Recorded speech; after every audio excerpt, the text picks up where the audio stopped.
નમસ્કાર વિદ્યાર્થી મિત્રો, જીવ વિજ્ઞાનના વિડિયો લેક્ચરમાં આપનું સ્વાગત છે.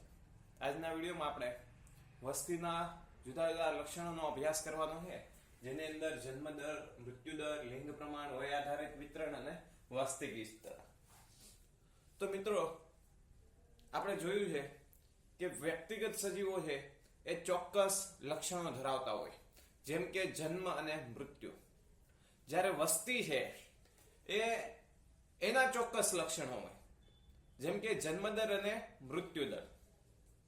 વ્યક્તિ જન્મે અથવા તો મૃત્યુ પામે છે, પણ વસ્તીને જન્મદર હોય કે મૃત્યુદર હોય, કેમ કે વસ્તીમાં ક્રમશઃ ઘટાડો થતો હોય અથવા તો વધારો થતો હોય. આમ વસ્તીનો દર છે એ ક્રમશઃ પ્રતિ વ્યક્તિ દીઠ ઉલ્લેખવામાં આવે છે, એટલે કે સાપેક્ષ સંખ્યામાં થતો ફેરફાર, વ્યક્તિગત સજીવની સાપેક્ષ સંખ્યામાં થતો ફેરફાર.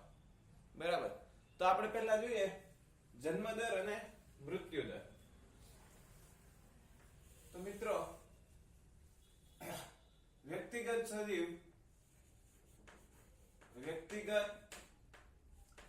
સજીવ ના ચોક્કસ લક્ષણ હોય. લક્ષણ જેમ કે જન્મ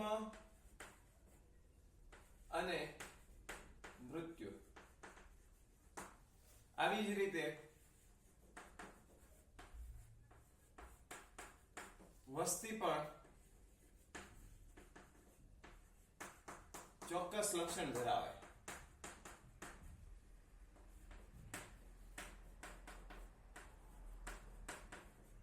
જેમ કે જન્મદર અને મૃત્યુદર. આપણે આમ પણ કહી શકીએ કે વસ્તીને ચોક્કસ લક્ષણ હોય છે, જેમ વ્યક્તિગત સજીવ લક્ષણ ધરાવે છે. વ્યક્તિગત સજીવ છે એ જન્મે છે અને મૃત્યુ પામે છે, એ જ રીતે વ્યક્તિગત વસ્તીના લક્ષણની અંદર જન્મદર અને મૃત્યુદર હોય છે. બરાબર. હવે વસ્તીનો આ દર છે એ ક્રમશઃ પ્રતિ વ્યક્તિ દીઠ માપવામાં આવે છે. વસ્તીનું આ લક્ષણ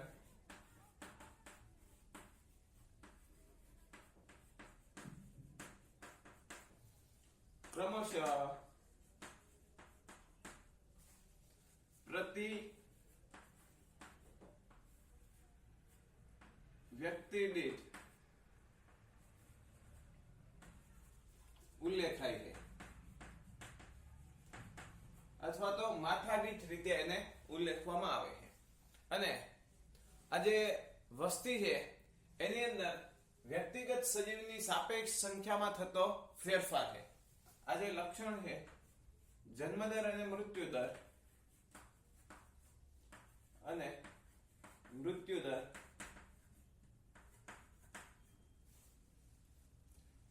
વ્યક્તિગત સજીવની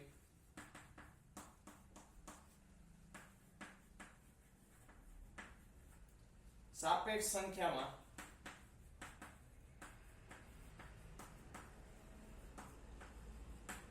થતો ફેરફાર છે.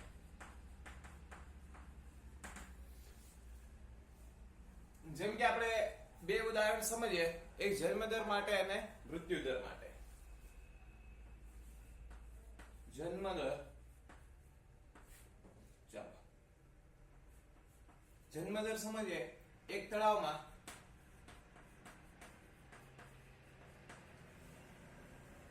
લગભગ 20 કમાળો છે. તળાવમાં 20 કમાળો હોય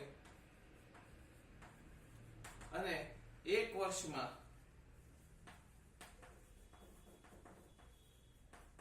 એની સંખ્યા 28 થઈ જાય છે. તો તેનો જન્મદર થયો,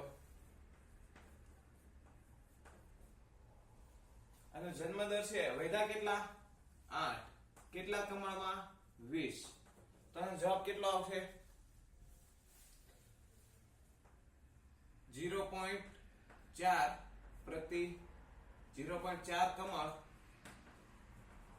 પ્રતિ વર્ષ. એક વર્ષની અંદર 0.4 કમળો ઉમેરાય છે. કેટલા કમળોમાં?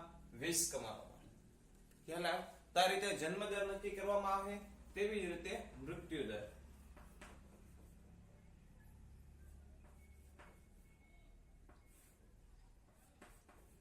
તો મૃત્યુદર ની અંદર ધારી આપણે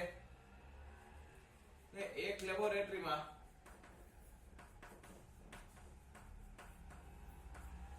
ડ્રોસોફિલા માખી છે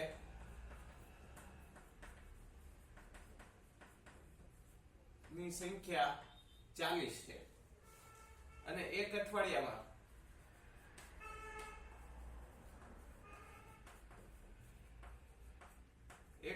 પછી એની સંખ્યા 36 થાય છે. એ દેખાય છે ને? ચલો 36 થાય છે. તો મૃત્યુદર કેટલો થયો એનો? ઘટે તો મૃત્યુદર, વધે તો જન્મદર. તો મૃત્યુદર 4 માંથી 40 માંથી મૃત્યુ પામી એટલે એનું મૃત્યુદર છે 0.1 ડ્રોસોફિલા મેલેગ્નોગાસ્ટર પ્રતિ અઠવાડિયું. બરાબર? તો આવી રીતે વસ્તીને જન્મદર અને મૃત્યુદર હોય છે એ આવી રીતે નક્કી કરવામાં આવે. હવે મિત્રો આની ઉપરથી એક ઉદાહરણ છે સરસ મજાનું. સામાન્ય રીતે આ સાપેક્ષ સંખ્યા છે, બરાબર? એની અંદર આપણે એક તળાવ હોય, એની અંદર હું 8 માછલીઓ પકડું છું, 8, અને એને ચિહ્નિત કરી દઉં છું 8 માછલીને. બરાબર? એકવાર હું પકડવા જાઉં છું, કેટલી મળે છે? 8. એને ચિહ્નિત કરી દઉં છું. અને પછી 1 મહિના પછી મને 4 માછલી ચિહ્નિત કરેલી મળે છે અને બીજી 4 માછલી છે એ ચિહ્નિત કરેલી હોતી નથી. તો આ માછલીની અંદર નવી માછલીઓ કેટલી આવેલી છે? આ તળાવમાં 8 માછલીઓ નવી આવેલી છે. કેટલી? 8. કઈ રીતે? આને આપણે 4 જૂથમાં વેચીએ, 2 જૂથમાં 4 4. તો આની અંદર 4 ઉમેરાયેલી, એવી રીતે આ જૂથમાં પણ 4 ઉમેરાય. તો 8 માછલીમાં ટોટલ 8 માછલી નવી આવે, 4 માં 4 નવી આવે. તો આપણી પાસે હતી શરૂઆતમાં કેટલી? 8. ખ્યાલ આવ્યો? આવા ઉદાહરણો આવે છે એ સમજજો. ચાલો હવે આપણે લિંગ પ્રમાણની વાત કરીએ મિત્રો. તો સજીવ છે એના લક્ષણની અંદર સજીવ કા નર હોય કા માદા હોય, પણ આખી વસ્તી નર કે માદા હોતી નથી. વસ્તીની અંદર લિંગ પ્રમાણ હોય છે, બરાબર? 40% નર, 60% માદા, એવી રીતે. ચલો વ્યક્તિગત સજીવ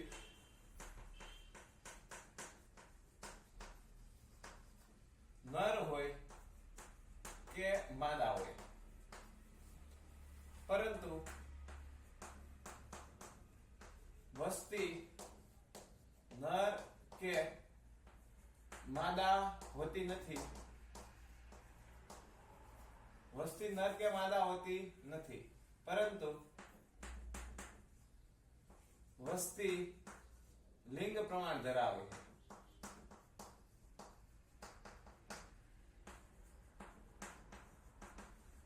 જેમ કે વસ્તીમાં 40% નર હોય અને 60% માદા. આવું લિંગ પ્રમાણ હોય વસ્તીને. આ ઉપરાંત મિત્રો આપણે વસ્તીની અંદર એક બીજું લક્ષણ છે વય આધારિત વિતરણ સમજીએ. તો વસ્તી છે એની અંદર જુદી જુદી વયના સજીવો હોય છે અને વસ્તી માટે વય આધારિત વિતરણ છે એ કરવામાં, વસ્તીની અંદર વય આધારિત વિતરણ કરવામાં આવે છે અને એના પરિણામ સ્વરૂપે જે રચના બંધ છે એને આપણે કહીએ છીએ વય આધારિત પિરામિડ. અને સંયુક્ત રીતે એ આલેખની અંદર જન્મ નર અને માદાનું વિતરણ કરવામાં આવે છે, બંને સાથે જ હોય છે, બરાબર? તો વય આધારિત વિતરણની વાત કરીએ આપણે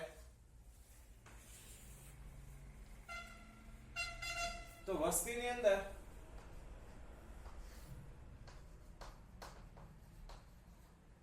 વસ્તીમાં જુદી જુદી વયના સજીવો હોય, બરાબર, જેથી વસ્તી માટે વય આધારિત વિતરણ કરવામાં આવે છે, જેથી વસ્તી માટે વય આધારિત વિતરણ કરવામાં આવે છે.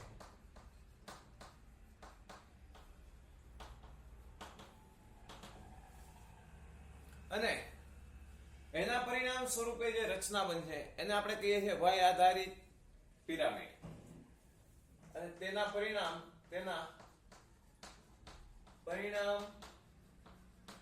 સ્વરૂપ બનતી રચનાને વય આધારિત પિરામિડ કહે છે.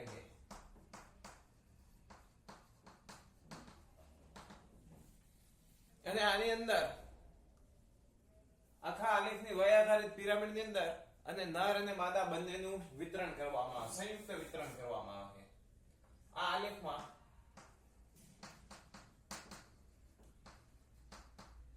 નર અને માદાનું સંયુક્ત વિતરણ કરવામાં આવે છે.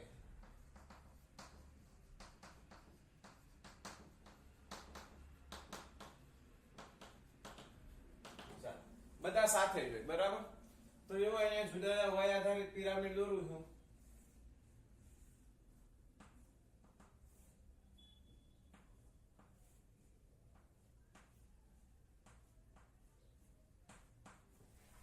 તો અહીંયા જે એકદમ નીચે જે છે સજીવો એ પૂર્વ પ્રજનનીય હોય, પૂર્વ પ્રજનનીય.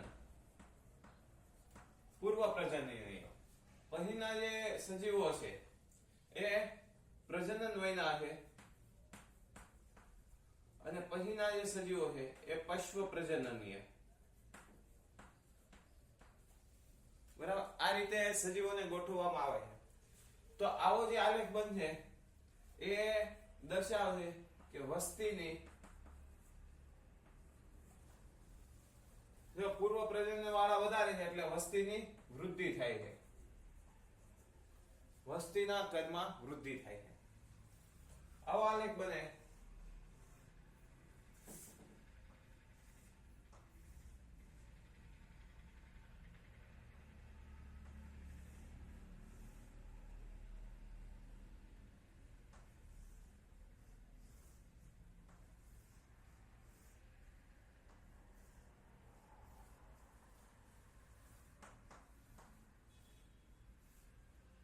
તો વસ્તીની વૃદ્ધિ છે એ સ્થિર વસ્તી દર્શાવે છે, સ્થિર વસ્તી.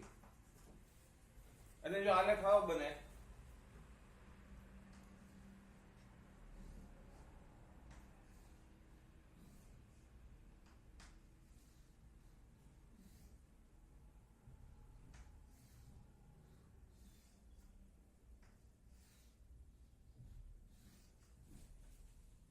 તો આ દર્શાવે વસ્તીના કદમાં ઘટાડો, વસ્તી ઘટાડો દર્શાવે,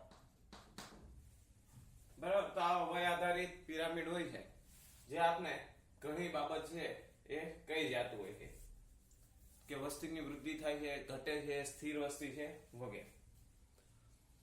વસ્તી ગીચતા છે તો સામાન્ય રીતે વસ્તી ગીચતા છે એની અંદર આપણે વ્યક્તિઓ ગણતા હોય છે, પણ ઘણીવાર વ્યક્તિ ગણવાની અંદર ખૂબ વિશાળ વસ્તી હોય તો વસ્તી ગણવી છે મુશ્કેલ થઈ જાય છે. તો એવા સમયે આપણે એકમ વિસ્તાર દીઠ વ્યક્તિની સંખ્યા જોતા હોય છે, જેને આપણે વસ્તી ગીચતા કહીએ છીએ. જેમ કે કોઈ ચોક્કસ વિસ્તારની અંદર 2000 ગાજર ઘાસ અથવા તો કોંગ્રેસ ઘાસની વસ્તી છે, પરંતુ વસ્તી છે એ વધારે હોય તો એને ગણવી મુશ્કેલ પડે છે. તો ત્યારે આપણે એને સાપેક્ષ નિરપેક્ષ વસ્તીની જગ્યાએ સાપેક્ષ સંખ્યા છે એ લઈએ છીએ. બરાબર, ચોક્કસ વિસ્તારમાં અમુક વસ્તી ગણો હોય તો આપણે કહી શકીએ કે આ વિસ્તારની અંદર આટલી વસ્તી છે, જેને આપણે કહીએ છીએ વસ્તી ગીચતા. હવે વસ્તી ગીચતાની અંદર પણ જેમ મેં વાત કરી એમ કે એક ચોક્કસ વિસ્તારની અંદર 2000 ગાજર ઘાસની વનસ્પતિ હોય અને ત્યાં એક મોટું વટવૃક્ષ હોય તો ગાજર ઘાસની સંખ્યા વધારે છે, પણ વટવૃક્ષ છે એ ખૂબ જ વિશાળ છે, સંખ્યા એક છે, તો એને આપણે અવગણી શકીએ એવું કહી શકીએ. હકીકતમાં જે વટવૃક્ષ છે એ વધારે બાયોમાસ ધરાવે, તો ત્યારે એને આપણે નિરપેક્ષની જગ્યાએ સાપેક્ષ વસ્તી ગીચતા તરીકે ગણવી જોઈએ. એટલે ત્યારે આપણે એને એનું બાયોમાસ છે એને ધ્યાનમાં લઈએ. તો આવી જે ચર્ચા છે એ આપણે એનો એક અલગ જ વિડીયો બનાવશું. બરાબર, આગળના વિડીયોની અંદર આપણે માત્ર વસ્તી ગીચતાનું લક્ષણ છે એમનો અભ્યાસ કરીશું. આ 3 લક્ષણની અંદર કોઈ પણ ડાઉટ હોય તો નોટ કરી નાખજો. ડાઉટ સેશનની અંદર લાઈવ ક્લાસની અંદર આપણે એને સોલ્વ કરીશું.